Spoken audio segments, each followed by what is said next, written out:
New generation of FDNY emergency medical professionals. Joining the ranks today, you can see the commissioner, Lillian Bonsignor, will preside over the graduation, the promotion ceremony. About 124 probationary EMTs graduating from the EMS Academy. 58 EMTs are being promoted to paramedic, 2 paramedics to lieutenant. The members will be assigned to units across the 5 boroughs. It is the last graduating class before the 25th anniversary of September 11th. Can we just listen up to the sound real quick? Let's just listen to what she's saying just for a minute. Anchor and the silent partners in every life that they will go on to save. And to our graduating EMTs, welcome to the FDNY family.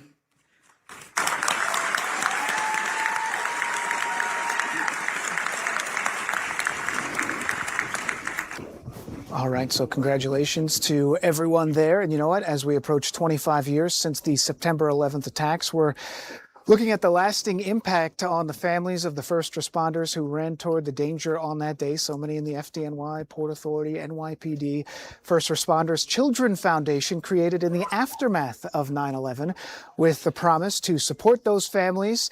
Joining us now is the foundation's president and CEO, Jillian Crane. Thank you so much for joining us here on Newsroom Live. Thank you, Dan, for having us. You know, just looking at this ceremony here, you know, it's so significant seeing so many who still stand up and still heed that call. That's got to be a good feeling, knowing that there's still such bravery out there. Yes, and we need it more than ever if you think about all of the things going on around the country. But, you know, this anniversary is certainly significant for the organization since we were founded in the aftermath of 9/11. And here we have 25 years and that promise that was made to those first responder families.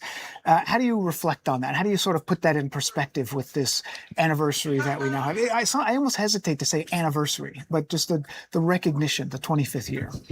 Yes, so for us at First Responders Children's Foundation, of course, we came out of this tragedy of 9/11, but now 25 years later, it's really become a mission for us nationwide to support all children of first responders for the burdens of their family service. That we recognize that these first responders ran into danger that day and lost their lives, but they are working for us around the clock in every city in this country, and we must do.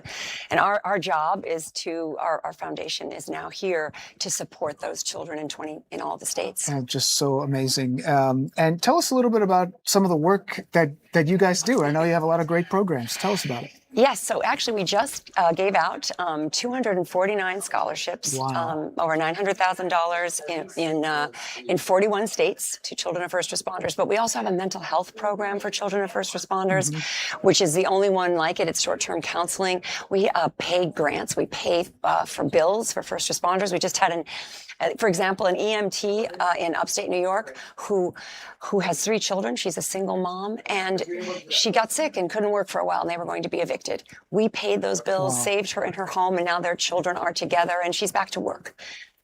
We also have a community engagement program where we work with first responder agencies like the FDNY, Port Authority, NYPD, and around the country to go into their communities and build trust and have relationships in the communities they serve. And I know for you, this is also personal. You were in the city on that. I was.